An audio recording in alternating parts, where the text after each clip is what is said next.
Think of your sensitivity not as a mystical accident, but as a brilliant, high-stakes adaptation you made to survive. When you were a child, your environment wasn't a place where you could simply be yourself. It was a shifting, unpredictable landscape where your physical and emotional safety depended entirely on your ability to read the room. Because you couldn't rely on the adults around you to provide consistent stability, you were forced to become a master detective of human behavior. You developed an uncanny, almost superhuman ability to scan the faces, voices, and body language of the people who held power over your life, searching for the smallest signs of anger, disappointment, or mood swings before they even happened. This wasn't a choice, it was a desperate, unconscious survival strategy. By mastering the art of reading microexpressions, those flickers of tension in a jawline or a subtle tightening of the eyes, you learned to anticipate the emotional weather in your home. You became a radar system, constantly calibrated to detect danger long before it arrived. This forced hypervigilance essentially hardwired your brain to stay permanently alert. You stopped living in the present moment because your entire nervous system was dedicated to monitoring the future, scanning for potential threats to your peace. Over time, this constant state of watchfulness became your default setting, cementing your identity as the person who always knows what everyone else is feeling, even when they aren't saying a word. This long-term exposure to a high-pressure environment did more than just shape your habits. It physically changed the architecture of your brain. Your mirror neurons, the cells responsible for reflecting the experiences of others, became hyperactive through constant, heavy use. Your brain was essentially training for empathy at an Olympic level because your survival depended on it. It wasn't that you were born needing to feel everything. You were forged to feel everything so you could dodge the bullets of other people's emotional volatility. This is why you feel so drained when you walk into a crowded room today. Your brain is still running the same ancient, sophisticated software it developed when you were just a child, treating every single person you encounter as a potential data point to be analyzed for safety. Modern science has finally caught up to what you've been feeling all along. Studies on highly sensitive individuals prove that your brain doesn't just receive information the way other people's do. It processes it with much greater depth. The regions of your brain tied to empathy, emotional awareness, and sensory processing are essentially always on, absorbing the nuances of every interaction. You aren't just observing the world, your nervous system is physically digesting it. This is why you don't just know when someone is lying or when a room is tense. You feel it in your chest, your stomach, and your skin. You are carrying an emotional antenna that never turns off, a legacy of a childhood where your ability to feel the invisible was the only thing keeping you safe. Your psyche is naturally porous, a design choice from your past that now operates as a high-speed, invisible processing unit. You don't just walk into a room, you download it. This happens in 3 rapid-fire stages that occur so quickly you rarely realize you are doing it. Understanding this sequence is the key to stopping the drain and taking control of your energy. The first phase is the energetic scan. The moment you lock eyes with someone or even step into their proximity, your aura reaches out and begins a deep tissue scan of their psychological makeup. You are specifically hunting for what Carl Jung called feeling-toned complexes. These are the invisible clusters of suppressed emotions, the buried rage from a childhood disappointment, the hidden grief they refuse to mourn, or the sharp anxiety they are desperately trying to mask. You aren't just hearing their words, you are mapping the emotional landmines they are carrying. You can feel the weight of their secrets and the friction of their internal conflicts before they even open their mouth. This scan happens at the speed of thought, leaving you with an instant, often overwhelming gut feeling about a person's true state of mind. Once the scan is complete, you move into the second phase, unconscious absorption. This is the stage that feels the most like a trap. Jung called this participation mystique, a state of being where the boundary between me and you simply dissolves. Because your nervous system was conditioned to mirror others to ensure your own safety, you don't just observe their heavy emotions, you become them. If they are harboring deep resentment, you suddenly feel your own heart hardening. If they are spiraling into panic, your own breath hitches. You are essentially renting out your nervous system to their emotional state. It feels like you are losing your own identity, because in that moment you have completely merged with the frequency of the person standing across from you. You aren't choosing to do this. It is an automatic, hardwired reflex that leaves you carrying baggage that doesn't belong to you. Finally, you reach the third and most taxing phase, alchemical processing. This is where your biology acts as a living, breathing radar system. You don't just hold the garbage you've absorbed, your body attempts to transmute it. Through what Jung termed the transcendent function, you take the jagged, raw, and chaotic emotional energy you've pulled from others and process it through your own psyche, filtering it until it becomes digestible wisdom or calm. You are essentially doing the hard work of emotional integration on their behalf.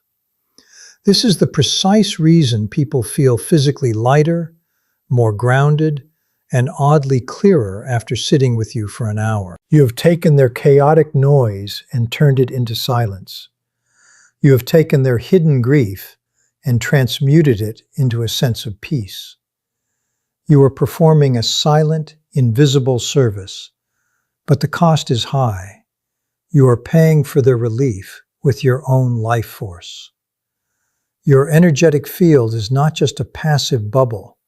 It is a powerful, active beacon that broadcasts your internal frequency to the world. Whether you realize it or not, you are constantly sending out a signal that says, "I am a safe place to land." While this sounds beautiful in theory, it is a dangerous invitation in practice because it acts as a magnet for specific, often broken, archetypal personalities.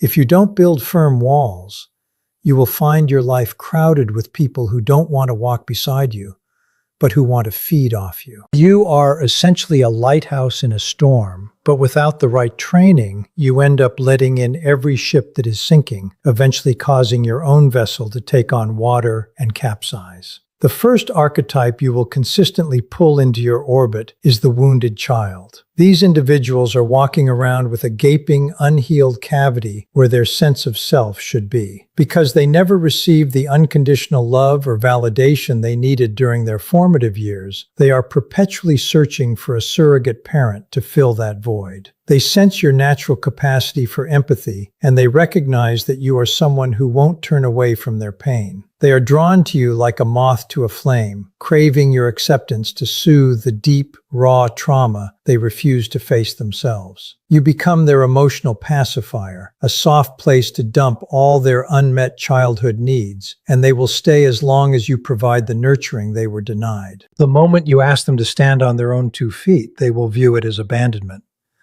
Because they aren't looking for a partner, they are looking for a rescuer. Next, you will constantly encounter the shadow projector. These people are masters of denial who have spent years bearing the parts of themselves they find shameful, their anger, their jealousy, their failures, and their insecurity. Because they refuse to acknowledge these shadows within their own minds, they act them out onto you. They use you as a psychological dumping ground. If they are feeling inadequate, they will criticize your competence. If they are feeling unlovable, they will treat you with coldness. They need you to carry the emotions they are too weak to confront. By projecting these heavy, toxic traits onto you, they get to feel clean and good, while you are left feeling confused, heavy, and burdened by emotions that aren't even yours. You aren't being treated as a person, you are being treated as a trash can for their unrefined character traits. Finally, there is the most dangerous archetype of all, the energy vampire. These are true psychological parasites whose own emotional and spiritual development is completely stunted. Unlike the wounded child or the shadow projector, who have some level of unconscious conflict, the energy vampire has learned that the easiest way to survive is to bypass their own emotional work entirely and simply plug into someone else's battery. They are not interested in healing or growing, they are interested in consumption. They sense your high vibrational energy, your optimism, your kindness, and your vitality, and they systematically drain it to feel alive themselves. They will manufacture crises, initiate endless drama, and keep you in a constant state of hyper-arousal just to feed off the reaction you give them. They leave you feeling like a hollowed-out shell, completely depleted of your drive and your spirit, while they walk away feeling energized and refreshed, ready to hunt for their next victim. The most dangerous trap you face as an empath is the trauma reenactment loop, a phenomenon rooted in what Carl Jung called the wounded healer constellation. This is a fragile, dual-edged state where your capacity to heal others is exactly equal to your vulnerability to being destroyed. If you walk through life with unhealed, unintegrated wounds of your own, you are essentially walking around with an open fracture. Your aura, rather than acting as a protective barrier, becomes a bleeding edge that leaks your energy indiscriminately. You aren't just attracting people, you are broadcasting a frequency that specifically calls out to those who are capable of hurting you in the exact ways you were hurt in your past. You become a beacon for narcissists and chronic victims because your unhealed trauma acts like a homing signal for people who need to recreate the same toxic dynamics you are trying to escape. This loop is not a coincidence, it is an agonizingly precise repetition. When you find yourself trapped in a relationship with someone who makes you feel small, unheard, or drained, understand that you are not just a victim of their behavior, you are a participant in a mirror match. Every single person who drains you is providing a reflection of a specific, unhealed part of your own psyche.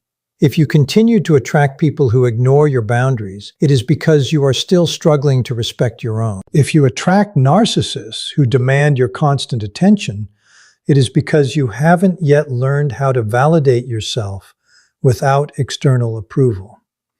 The loop persists because your electromagnetic signature is essentially asking the universe to play out your original trauma until you are finally forced to confront it, process it, and integrate it once and for all.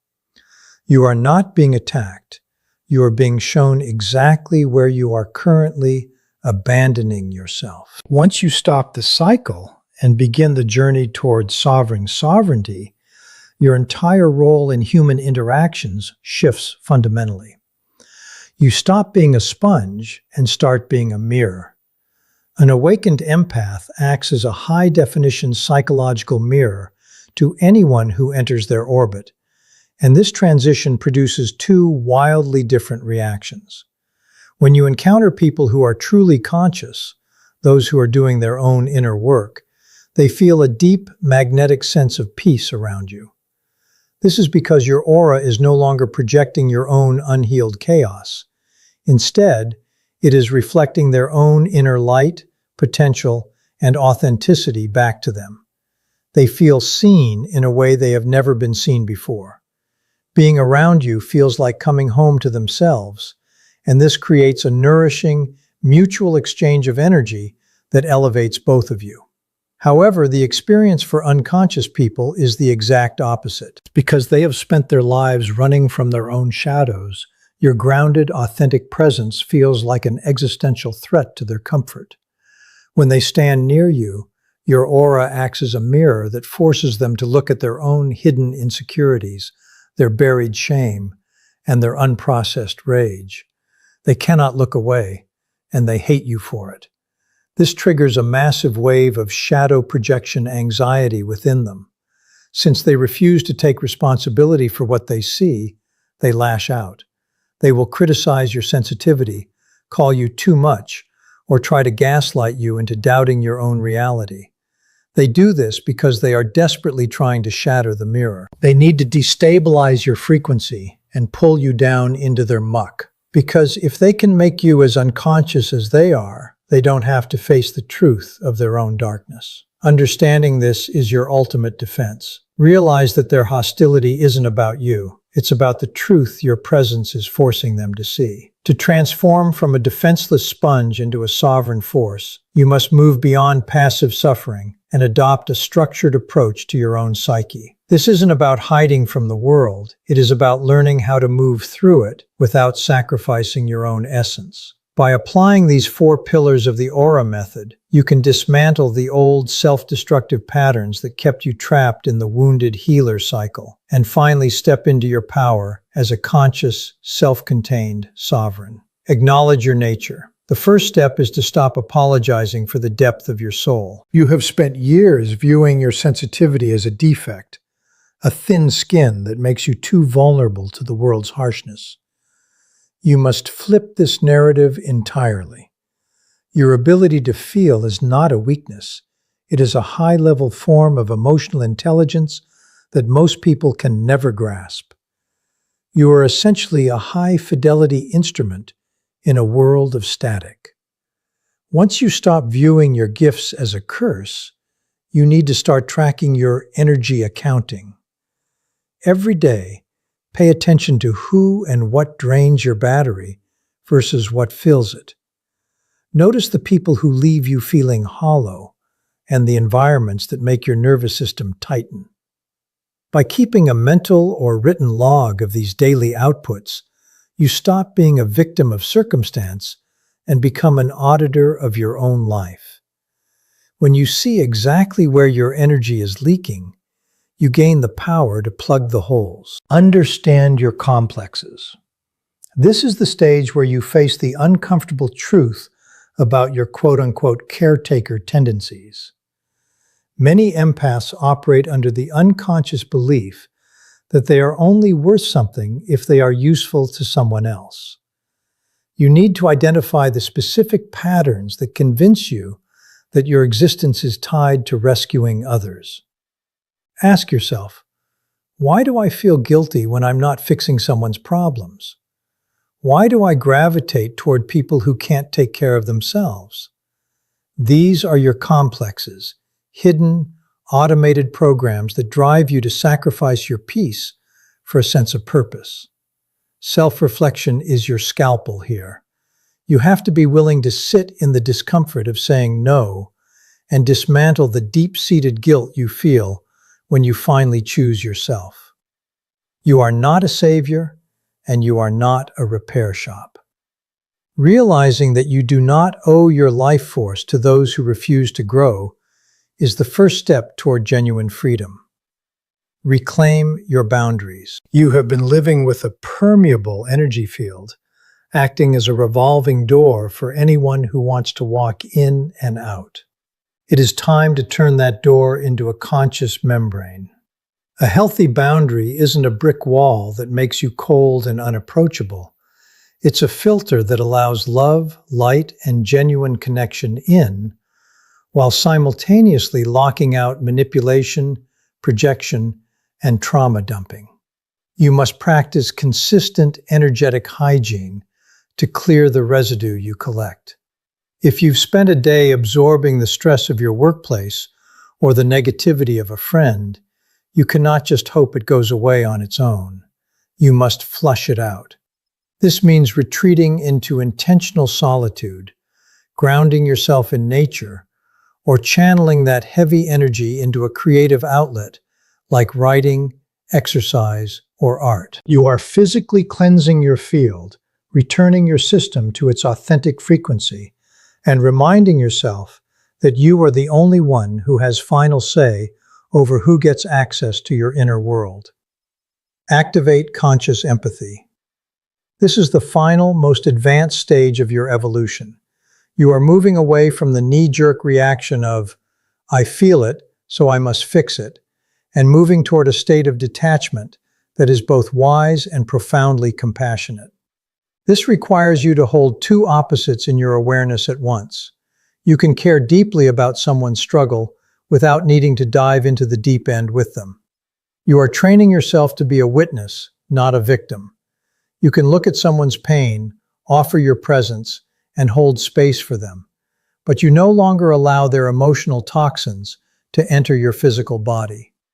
You are observing the storm without becoming the storm. When you master this, you remain centered, grounded, and sovereign, regardless of the emotional intensity happening around you. You aren't becoming heartless. You are becoming the strongest version of yourself, capable of loving others without losing the one person who matters most, you. When you finally master your energetic boundaries, something profound happens. You stop being a target and start being a frequency. For your entire life, you have broadcasted a signal that inadvertently shouted, I am available for draining, to anyone looking for a host. You were the safe haven for the broken and the battery for the parasite. But the moment you claim your sovereignty, that signal changes. You are no longer vibrating at the frequency of the wounded, and because of this, the energy vampires and the bottomless pits of need begin to naturally drift away. They find you boring or intimidating because they can no longer latch onto you. They are looking for a sponge, and you are no longer it. In their place, your life begins to fill with people who are actually ready to walk the path. Highly conscious, integrated individuals who are looking for a teammate, not a caretaker. You stop attracting the people who want to take from you and start attracting the ones who are ready to rise with you. This shift marks your transition into a true sovereign healer. You have finally realized that your life force is not a commodity to be handed out to whoever screams the loudest. You stop the desperate, exhausting work of trying to drag people out of their own darkness when they haven't even asked for the light.